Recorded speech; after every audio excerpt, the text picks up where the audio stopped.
पिछले एपिसोड में हमने देखा था कि कंपटीशन का फाइनल राउंड चल रहा था जो कि त्यान शाओ और चेन त्यान के बीच में होता है। जो भी जीतेगा वही जीतने वाला है इस कंपटीशन को। तो त्यान शाओ एक के बाद एक करते हुए चेन त्यान के ऊपर बहुत सारे अटैक करता है क्योंकि वो वैसे ही बहुत ज्यादा स्ट्रॉन्ग है। तो उसके अटैक सच में एक्स्ट्रा ऑर्डिनरी थे, लेकिन चेन त्यान के सामने उसका टिक पाना ये उसके लिए मुश्किल था क्योंकि चेन त्यान कोई मामूली चीज नहीं है। चेन त्यान अपनी हर एक पावर को यूज करता है और अपने एम्पायर ट्रांसफॉर्मेशन का यूज करते हुए उसने त्यान शाओ की हालत खराब कर दी थी और इस तरह से चेन त्यान ये कॉम्पिटिशन जीत जाता है। आखिरकार उसने कॉम्पिटिशन के अंदर फर्स्ट रैंकिंग हासिल कर ली। तो ये होने के बाद ही वहां पर 9 हेवंस के अलग अलग मास्टर आकर पहुंच जाते हैं जो सभी डिसाइपल को सेलेक्ट करने के लिए आए हुए थे कि ये सारे डिसाइपल हमको चाहिए, हम इन जीनियस डिसाइपल को अपना सेक्ट में ले जाना चाहते हैं। जिसके बाद यहाँ से ये एपिसोड शुरू होता है। तो इस एपिसोड की शुरुआत में वो 9 हेवन का डिसाइपल हान त्यान जो कि पहले वही दाओ सेट के अंदर रहता था, लेकिन अब वो वहां पर 9 हेवंस के अंदर जा चुका है। तो वो दाओ सेट की बुराई करने के लिए आया हुआ था। तो दाओ सेट के मास्टर वगैरह गुस्सा हो जाते हैं कि तुम्हारी हिम्मत कैसे हुई, तुम हमारी यहाँ पर बुराई कर रहे हो, झूठे इल्जाम लगा रहे हो तुम हमारे ऊपर, ये बिल्कुल गलत बात है। मैटर तो यहाँ पर बहुत ज्यादा बढ़ जाता है, लेकिन दाओ सेट के मास्टर ने अपने बाकी सारे के सारे मास्टर वगैरह को रोक लिया था। इसके बाद हान त्यान जो होता है वो ऑफर देने लग जाता है चेन त्यान को। चेन त्यान देख, मैं ना जुआन सेक्ट से आता हूँ जो कि 9 हेवन के अंदर मौजूद है, और अगर तू मेरा सेक्ट शामिल करता है ना, मतलब तू मेरे सेक्ट के अंदर ज्वाइन होने के लिए तैयार होता है, तो यहाँ पर मैं तुझे एक डायरेक्ट डिसाइपल बना दूंगा। तुझे पता नहीं होगा लेकिन डायरेक्ट डिसाइपल की जो पोजीशन है ना वो बहुत ज्यादा कमाल की है मेरे सेक्ट के अंदर। तुझे हर एक रिसोर्सेस मिलेंगे, सब कुछ मिलेगा, बस तुझे यहाँ मेरे सेक्ट को शामिल करना है। उसके बाद तो तेरी लाइफ सेट हो जाने वाली है। इसके बाद देखते ही देखते बाकी की जितनी मास्टर वगैरह थे ना वो सभी अलग अलग डिसाइपल को ऑफर देना शुरू कर देते हैं। वो अपने सेक्ट की तारीफ कर रहे थे कि देखो मेरा सेक्ट मार्शल स्पिरिट में एक्सपर्ट है, मेरा सेक्ट फॉर्मेशन वगैरह बनाने में एक्सपर्ट है, मेरा सेक्ट जो है वो कॉम्बैट स्किल के अंदर एक्सपर्ट है। तो जिसको जैसा पसंद आता है वो उस तरह के सेक्ट को ज्वाइन कर सकता है। एक लड़की होती है जो कि मार्शल स्पिरिट वाले सेक्ट से आई हुई थी और वो वहाँ की बहुत पावरफुल एक्सपर्ट होती है। तो वो त्यान शाओ को ऑफर देती है कि तुम मेरे सेक्ट को ज्वाइन कर लो। उम्मीद करती हूँ कि इससे तुम्हारी मार्शल स्पिरिट बहुत ज्यादा स्ट्रॉन्ग हो जाएगी। जितने भी डिसाइपल वगैरह थे वो सभी यहाँ पर खुश तो हो जाते कि हमें कितना अच्छा ऑफर मिल रहा है, लेकिन उन लोगों को इस चीज के लिए बुरा भी लग रहा था कि दाओ सेट ने इतना बड़ा कंपटीशन लड़वाया, इतनी सारी हमारा साथ दिया, रिसोर्स वगैरह में हेल्प की ताकि हम लोग उनके सेक्ट को ज्वाइन कर सके। लेकिन अब यहाँ पर 9 हेवन वाले आके बाकी डिसाइपल को ऑफर दे रहे हैं कि वो उनका सेक्ट ज्वाइन कर ले। इस तरह से तो दाओ सेट बिल्कुल खाली रह जाएगा, उनको तो कोई भी नहीं मिलेगा। दाओ सेट के एम्पायर को बहुत ज्यादा गुस्सा था, सच में वो इतने ज्यादा गुस्से में था ना कि वो अभी यहाँ पर जंग छेड़ दे 9 हेवन के खिलाफ। लेकिन उनको ये पता था कि 9 हेवन का पूरा मुकाबला करना अकेले दाओ सेट के बस की बात नहीं है, इसलिए वो बस वो उम्मीद कर सकते थे कि अब यहाँ पर क्या होता है, क्या सारे डिसाइपल चले जाएंगे मुझे छोड़कर और कोई भी मेरा दाओ सेक्ट ज्वाइन नहीं करेगा। इसी उम्मीद में वो वहाँ पर बैठे हुए थे। तो अब यहाँ पर हान त्यान जो था वो सभी से कहने लग जाता है कि देखो मैं यहाँ पर तुम लोगों को गारंटी देता हूँ कि अगर तुमने हमारे 9 हेवन को ज्वाइन किया ना तो ये दाओ सेक्ट का एक भी बंदा तुम्हारा बाल तक बाका नहीं कर पाएगा। तुम्हें दाओ सेक्ट से डरने की कोई जरूरत नहीं, ये लोग बिल्कुल वैसे ही कमजोर है, तो ये तुम्हारा कुछ बिगाड़ नहीं सकते, हम लोग तुम्हारा साथ देंगे। तो छोड़ो इस घटिया से दाओ सेक्ट को और हमारे 9 हेवंस को ज्वाइन कर लो। तो ये सुनने के बाद चेन त्यान जो होता है ना वो सामने निकल कर आता है और कहने लग जाता है कि देखो तुम लोगों ने जब मुझे ऑफर दिया ना, मानता वो ऑफर बहुत ज्यादा अच्छा है, लेकिन माफ करना कि मैं इसको एक्सेप्ट नहीं कर सकता क्योंकि मैं एक ऐसा कल्टीवेटर हूँ जो अपना रास्ता खुद क्रिएट करता हूँ। मैं किसी सेक्ट में शामिल होकर वहां पर हमेशा अकेले नहीं रह सकता, इसलिए माफ करना, मुझे आपका ऑफर रिजेक्ट करना पड़ेगा। चेन त्यान त्यान शाओ से कहता है कि त्यान शाओ मुझे भी लगता है कि तुम्हारा भी यही विचार होगा कि तुम भी किसी सेक्ट को ज्वाइन नहीं करना चाहते होगे। तो त्यान शाओ भी कहता है कि हाँ तुम बिल्कुल सही कह रहे हो, मुझे भी किसी सेक्ट को ज्वाइन नहीं करना, मैं अपना रास्ता खुद क्रिएट करना चाहता हूँ, जिस रास्ते पे चलूंगा वो मेरे द्वारा ही क्रिएट किया होना चाहिए, किसी के सहारे की मुझे जरूरत नहीं है। तो अब देखते ही देखते यहाँ पर बाकी के जितने लोग थे ना वो लोग भी धीरे धीरे करते हुए रिजेक्ट करने लग जाते हैं 9 हेवन का ऑफर कि नहीं, हम यहाँ पर खुद के दम पर ही आगे बढ़ना चाहते हैं। तो ये देखकर 9 हेवन के सभी मास्टर का दिमाग खराब हो जाता है कि हम लोग इनको इतना अच्छा ऑफर दे रहे हैं और ये लोग यहाँ पर ऑफर को सीधा रिजेक्ट मार रहे हैं। हान त्यान तो सीधा अपनी पावर को एक्टिवेट करता है और अपनी पावर को एक्टिवेट करने के बाद वो जितने भी यहाँ पर डिसाइपल को उन लोग ऑफर देते हैं ना उन सभी के ऊपर अटैक करना शुरू कर देता है। वो एकदम ज्यादा गुस्से में आ चुका था और उसने जो पावर एक्टिवेट की थी वो हाफ सेंट रैंक पे होता है, यानी कि वो सेंट रैंक को कुछ ही टाइम के अंदर ब्रेक थ्रू करते हुए उसके भी आगे निकल जाएगा। इस वजह से उसके अंदर से निकलने वाला ऑरा सच में बहुत ज्यादा स्ट्रॉन्ग था और कोई भी उसके ऑरा के सामने टिक नहीं पाता। यहाँ पर वो हान त्यान कहने लग जाता है कि ये जो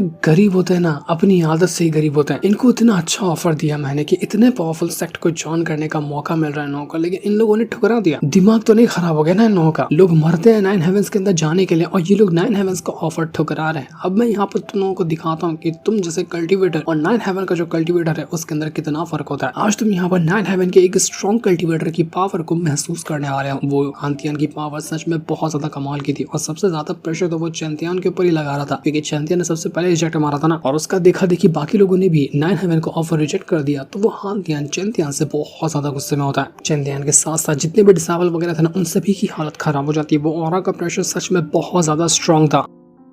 जहाँ पर वो हानतियान चैंतियान से कहना चाहता है कि चैंतियान, मुझे लगता है ना कि तुझे कुछ स्पेशल ट्रीटमेंट देना पड़ेगा, क्योंकि सभी लोगों को भड़काने वाला, सभी के कान भरने वाला तो ही है। तेरी वजह से बाकी लोग मोटिवेट हुए हमारा ऑफर रिजेक्ट करने के लिए, तो तुझे ही मैं इस तरह से टॉर्चर करूंगा ना कि सारे के सारे लोग खुद बखुद हमारे 9/11 को ज्वाइन कर लेंगे। वो चैंतियान को तो पूरी तरह से तड़पाना शुरू कर दिया। उसने पूरा का पूरा अपना जो औरत था ना, वो चैंतियान के ऊपर ये पटक कर मारा था, जिस वजह से चैंतियान खड़ा ही नहीं हो पाता। उसकी हालत खराब तो होने लगती है, लेकिन फिर भी चैंतियान सारे के सारे औरत को हैंडल किया जा रहा था। बाकियों की हालत तो पूरी तरह से खराब थी, लेकिन चैंतियान ही था जो यहाँ पर खड़ा था। तो चैंतियान कहता है कि तेरा जो स्पेशल ट्रीटमेंट है ना, माफ करना, वो मुझे पसंद नहीं आया, इसलिए अब मैं तुझे दिखाता हूँ कि स्पेशल ट्रीटमेंट कैसे दिया जाता है, और उम्मीद करता हूँ कि वो तुझे खूब पसंद आएगा। इसके बाद चैंतियान तुरंत अपनी पावर को एक्टिवेट करता है, और इस बार जब चैंतियान का ऑरा एक्टिवेट हुआ था तो सच में वो जो हानतियान का ऑरा जो था, जो चैंतियान को दबा रहा था, वो चैंतियान का अब कुछ भी नहीं बिगाड़ पाता, और चैंतियान के ऑरा ने हानतियान के ऑरा को सप्रेस करना शुरू कर दिया था। इस वजह से चैंतियान हवा में उड़ने लग जाता है, और उसकी पावर देखते ही देखते काफी ज्यादा इंक्रीज होते जा रही थी। और अब यहाँ पर हानतियान कितना भी अपना ऑरा का प्रेशर बढ़ा के ले, वो पूरी जान लगा देता है, लेकिन फिर भी चैंतियान की तरफ उसका ऑरा पहुंच ही नहीं पा रहा था। और चैंतियान यहाँ पर अपनी पावर को एक्टिवेट करने के बाद कहता है सिर्फ इतना ब्रेक, और सिर्फ चैंतियान ने ब्रेक ही क्या कहा था कि जितना भी उस हानतियान ने अपना ऑरा क्रिएट किया था, जितनी पावर को एक्टिवेट किया था, जो भी अटैक वगैरह करा था, सब का सब बस एक बार ब्रेक कहने की वजह से डिस्ट्रॉय हो जाता है। सब कुछ एकदम सन्नाटे से छा चुका था। सारे के सारे लोग उस ऑरा के चपेट से बाहर निकल कर आ जाते हैं। किसी को यकीन नहीं होता कि ये क्या किया चैंतियान ने। यहाँ तक कि हानतियान भी बिल्कुल हैरान रह चुका था, चैंतियान तूने मेरी पावर को कैसे डिस्ट्रॉय किया, तुझे पता कैसे चला कि मैं किस तरह का अटैक कर रहा। यहाँ हानतियान को दिमाग में आग लगी हुई थी कि चैंतियान ने सबके सामने उसकी बेइज्जती कर दी और उसके अटैक को बड़ी आसानी से डिस्ट्रॉय कर दिया। लेकिन यही चीज देखकर बाकी के जो 9/11 के मास्टर थे ना, वो लोग कहना चाहते कि यार सच में क्या कमाल का बंदा है चैंतियान, काश ये हमारे सेट को ज्वाइन कर ले, उसके बाद तो हमारे लिए कितनी अच्छी बात हो जाएगी। लेकिन फिर भी यहाँ पर 9/11 के मास्टर सभी डिसाइपल से कहते कि ठीक है, हम तुम्हारे ऊपर कोई जोर जबरदस्ती नहीं करने वाले। जब तुम लोगों को 9/11 के अंदर ऑफर एक्सेप्ट नहीं करना है ना, उसके अंदर ज्वाइन नहीं होना तो कोई बात नहीं है, लेकिन हमारे पास तुम्हारे लिए कुछ और खास चीज है। तो 9/11 के सभी मास्टर डिसाइपल वगैरह को ना अपना एक एक टोकन देने लग जाते हैं, और टोकन देते हुए कहते हैं कि ये टोकन ना एक कॉन्ट्रैक्ट है। फ्यूचर में कभी भी तुम लोगों का अगर मन बदले और तुम लोग चाहो कि तुम हमारे 9/11 को ज्वाइन करना चाहते हो, तो बेफिक्र हमारे पास आ सकते हो। हमारे 9/11 के दरवाजे तुम्हारे लिए हमेशा हमेशा के लिए खोले रहेंगे। तो इतना कहने के बाद 9/11 के सारे मास्टर वहां से जा चुके थे, लेकिन जाने से पहले हानतियान जो होता है वो चैंतियान से कहना चाहता है कि चैंतियान याद रखना, एक बार हम फिर से मिलेंगे, और उम्मीद करता हूँ कि जिस तरह से अच्छा तुमने परफॉर्मेंस दिखाया ना यहाँ पर मुझे हराकर, उससे भी अच्छा परफॉर्मेंस अगली बार दिखाओगे, क्योंकि अगली बार मैं तैयारी के साथ आऊंगा। इसके बाद देखते ही देखते जितने भी 9/11 के मास्टर थे ना, वो सभी वहां से रिटर्न चले जाते हैं। तो ये देखकर वो जो दाओ सेट का एम्परर था वो बहुत ज्यादा खुश हो जाता है। वो कहने लग जाता है सभी डिसाइपल से कि डिसाइपल वगैरह,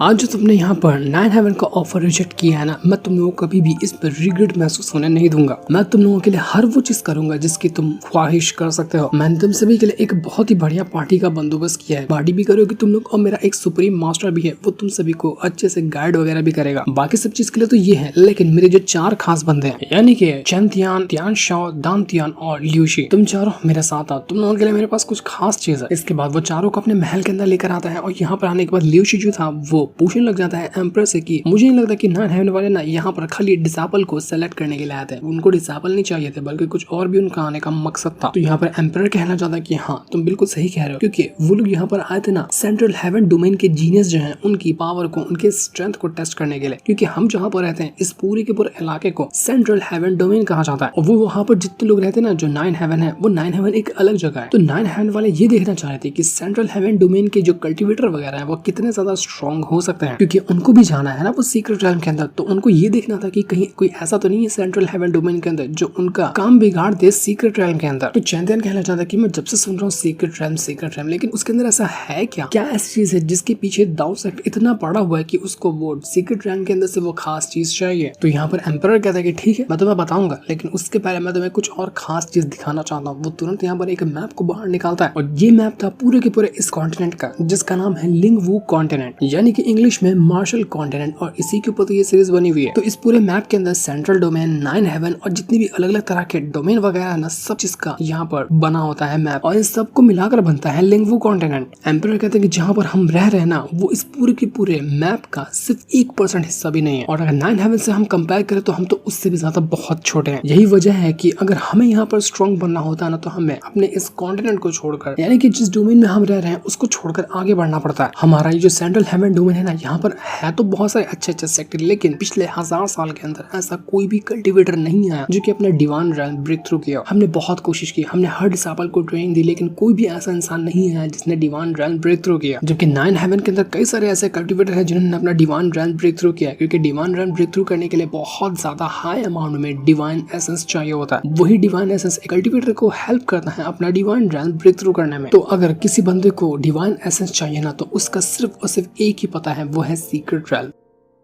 अगर कोई इंसान सीक्रेट रेल्म के अंदर जाता है तो वहां पर इतना ज्यादा डिवाइन एसेंस होता है ना, जिसका हिसाब भी नहीं लगाया जा सकता, जो एक सेंट रेल्म के बंदे को भी या किसी भी रेल्म पे वो क्यों ना हो, आसानी से डिवाइन रेल्म ब्रेक थ्रू करवाने में हेल्प कर सकता है। वही डिवाइन एसेंस है जो हमें चाहिए ताकि हम भी अपने सेक्ट से कुछ ऐसे बंदों को बाहर निकाले जो कि डिवाइन रेल्म ब्रेक थ्रू करेंगे। और अगर हमने ऐसा किया तो हमारा भी नाम, जो कि इतने छोटे से जगह से हम आते हैं, 9 हेवन या फिर इस पूरे कॉन्टिनेंट के अंदर फेमस हो जाएगा और लोग भी हमसे डरने लगेंगे। इसी वजह से मैं तुम लोगों को वहां पर भेज रहा हूँ ताकि तुम डिवाइन एसेंस ला सको। तो बाकी लोग कहना चाहते कि अच्छा अभी तभी तो समझ में आया कि वो 9 हेवन वाले भी क्यों इतना ज्यादा पड़े हुए हैं उस डिवाइन एसेंस को हासिल करने के लिए, क्योंकि उनको भी चाहिए कि उनके भी कल्टिवेटर डिवाइन रेल्म को ब्रेक थ्रू करे। एम्परर यहाँ पर कहना चाहते कि देखो तुम हमारे दाव साइड को ज्वाइन करते हो या नहीं करते हो, मुझे उससे फर्क नहीं पड़ता, नहीं मैं तुम्हारे पर कोई जोर जबरदस्ती करने वाला हूँ, लेकिन तुम लोगों को बिल्कुल अपने डिसाइपल की तरह मैं ट्रीट करूंगा और जो हो सकता है मैं तुम्हारे लिए वो करने को तैयार हूँ। वो तुरंत यहाँ पर अपनी पावर को एक्टिवेट करता है। पावर को एक्टिवेट करने के बाद वो एक डिवाइन ट्री को समन कर लेता है, जो ट्री बहुत ज्यादा मिस्टीरियस और काफी ज्यादा स्ट्रॉन्ग लग रहा था। और उसके ऊपर जो लटकने वाले फ्रूट थे ना, वो काफी ज्यादा अजीब ही थे। अगर उन फ्रूट को खाया जाए ना तो एक कल्टीवेटर की कल्टीवेशन एनहांस हो जाती है, वो अपनी सारी कमजोरी को खत्म कर देता है और अपनी कल्टीवेशन को इंप्रूव करते हुए ब्रेक थ्रू करने के कगार पे पहुंच जाता है। साथ ही साथ ये ब्लड लाइन को प्योरीफाई करने में भी काम आता है। तो यहाँ पर सभी को वो फ्रूट मिल चुका था जो कि एम्परर ने दिया था। तो जितने भी 4 डिसाइपल थे ना, वो लोग कहना चाहते कि देखो